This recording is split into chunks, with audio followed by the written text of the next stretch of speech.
नमस्ते दोस्तों, आपका हमारे YouTube चैनल में स्वागत है और आज हम बात कर रहे हैं कि इस हफ्ते कौन से बड़े इवेंट सोने चांदी के भाव को प्रभावित कर सकते हैं और हफ्ते के दौरान सोने चांदी की भाव की रेंज क्या रह सकती है। और इस पर बात करने के लिए हमारे साथ HDFC सिक्योरिटीज से अनुज गुप्ता जी हैं। अनुज जी, आपका स्वागत है। दोस्तों, सवाल शुरू करने से पहले मैं आपसे रिक्वेस्ट करूंगा, अगर आपने हमारा चैनल सब्सक्राइब नहीं किया है तो कर लीजिए। तो अनुज जी, इस हफ्ते अगर हम बात करें, पिछले हफ्ते भी कुछ ज्यादा उठापटक तो नहीं हुई थी, तो इस हफ्ते कौन से ऐसे इवेंट्स हैं जो सोने चांदी के भाव को प्रभावित कर सकते हैं या कोई डायरेक्शन मिल सकता है इस हफ्ते? ऐसा कोई बड़ा डेटा है? गुड मॉर्निंग वीरेंद्र जी, नमस्कार। देखिए, इस हफ्ते डेटा बहुत सारे हैं। अगर हम स्टार्टिंग करें तो हफ्ते के पहले ही आपको कंज्यूमर कॉन्फिडेंस मैन्युफैक्चरिंग इंडेक्स का डेटा मिलेगा। देन उसके बाद जो डेटा है वेडनेसडे को प्रीलिम जीडीपी का डेटा रहेगा, जो कि काफ़ी इंपॉर्टेंट है और उससे आपको एक डायरेक्शन मिलेगा कि आगे चल के डॉलर इंडेक्स कैसा रह सकता है, और उसके चलते आपको ये डायरेक्शन मिलेगा कि आगे जो है गोल्ड का प्राइस कैसे हो सकता है। देन उसके बाद क्रूडल इन्वेंट्री है। देन इस बार एफओएमसी मेंबर्स की काफी स्पीचेस हैं इस हफ्ते, जो कि हो सकता है कि कहीं ना कहीं डिस्कशन ये करे कि इंटरेस्ट रेट कब से कट होना स्टार्ट होगा। देन उसके बाद personal income, personal spending, unemployment claims, pending home sales, natural gas का इन्वेंट्री, ये इंपॉर्टेंट डेटा रहेंगे। देन अगर हम बात करें हफ्ते के एंड में, तो हफ्ते के एंड में आपको final manufacturing PMI, ISM manufacturing PMI, construction spending का डेटा रहेगा और एफओएमसी बॉस्टिक की स्पीच रहेगी। तो स्पीचेस से भरा हुआ हफ्ता है और साथ में जो इंपॉर्टेंट इकोनॉमिक इंडिकेटर्स डेटा होते हैं वो भी यहाँ पर आते हुए दिखाई देंगे। तो ये हफ्ता हम अगर यूं कहें तो डेटा से काफी भरा रहेगा, और हो सकता है कि इस डेटा से आपको आने वाले टाइम में एक अच्छी जो एक मोमेंटम है वो आपको देखने को मिलेगा और एक ट्रेंड आपको वहां पे देखने को मिलेगा। तो अगर सोने चांदी के भाव की बात हम करें अनुज जी, आज तो गिरावट से शुरुआत हुई है, तो पूरे हफ्ते के दौरान कैसा क्या रह सकता है भाव? थोड़ा सा आप हमको बताइए। देखिए, मोमेंटम वाइज अगर आप देखेंगे तो कोई ऐसा मेजर ट्रिगर नहीं है, क्योंकि डेटा इम्पैक्टफुल डेटा हफ्ता रहेगा।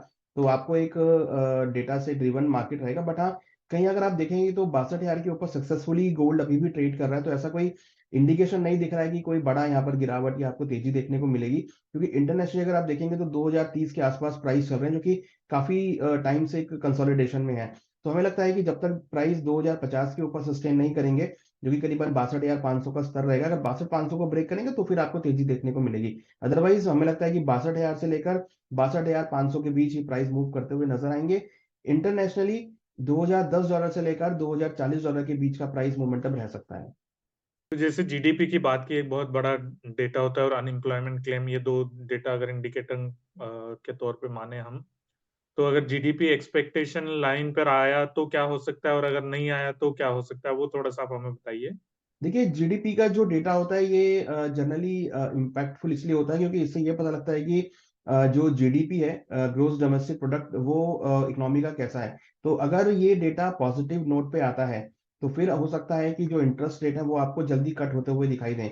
अगर वो interest rate positive, GDP positive note पे नहीं आता है, तो हो सकता है कि फिर इंटरेस्ट रेट कटौती में डिले होता हुआ दिखाई दे।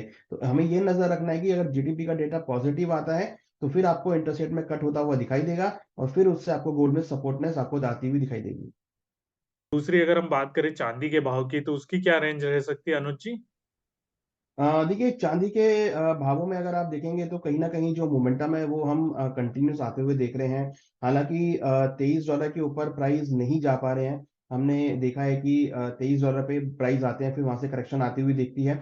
वहीं सिमिलरली 72,000 के ऊपर हम चांदी को नहीं आता हुआ देख रहे हैं। हम काफी दिनों से देख रहे हैं कि 72,000 के आसपास चांदी आता है, फिर वहां से करेक्शन आता हुआ दिखाई देता है। तो अभी आप देखेंगे तो एक कंसोलिडेशन फेज सिल्वर में होता हुआ दिख रहा है।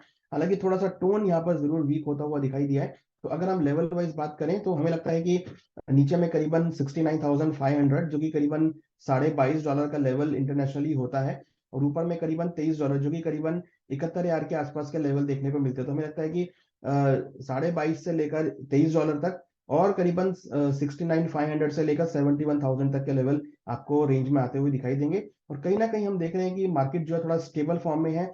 डेटा के ऊपर मार्केट ड्रीवन रहेगा, तो डेटा जैसे डेटा आएंगे वैसे ही मार्केट आपका मूव करता हुआ नजर आएगा। जो हम बात करें, जैसे हम लोग वो ऑप्शन ट्रेडिंग और उसमें बात कर रहे थे, तो उसमें जो ट्रेडिंग करते हैं उनमें स्टॉप लॉस ये क्यों लगाना चाहिए और ये क्यों जरूरी है, इसका क्यों सबको ध्यान रखना चाहिए जो करते हैं या करना चाहते हैं? देखिए, जिस तरीके से गाड़ी में ब्रेक का यूज होता है, उसी तरीके से ट्रेडिंग में हम स्टॉप लॉस का यूज करते हैं।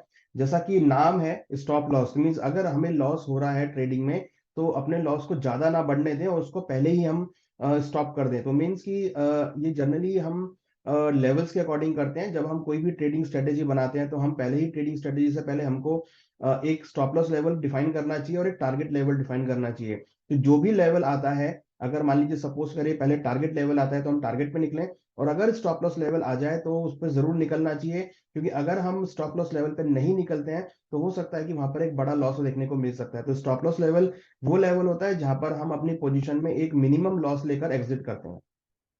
जैसे आपने समझाया, मैं और उदाहरण के साथ समझा देता हूँ। दोस्तों, जैसे अगर आपने 70,000 पर खरीद की और आपका टारगेट 72,000 का है, तो नीचे आप 69, 68 या 69,500 या 68,500 पे स्टॉप लॉस लगा दें। क्यों? क्योंकि अगर उसके नीचे जाएगा मार्केट, अगर आपने 68,500 पे लगाया, तो आपका जो घाटा है वो खाली 1,500 रुपया होगा, या 69 पे लगाया आपने स्टॉप लॉस, तो आपका घाटा 1,000 होगा। पर अगर आपने स्टॉप लॉस नहीं लगाया है और भाव 65,000 तक आ गया, तो फिर आपको ज्यादा घाटा होने की संभावना है। तो अपनी रिस्क के हिसाब से आपको जो स्टॉप लॉस है वो लगा के रखना चाहिए। क्यों? क्योंकि उसमें नुकसान आपका लिमिटेड होता है। उसमें एक तय हो जाता है कि उतने रुपए पे आपकी पोजीशन कट जाएगी, मतलब जैसे ही वो लेवल आएगा तो आपकी पोजीशन अपने आप सेल हो जाएगी। तो इसलिए स्टॉप लॉस का जरूर ध्यान रखें आप लोग। थैंक यू अनुज जी, ये जानकारी देने के लिए। Thank you. Thank you Virendra ji, thank you.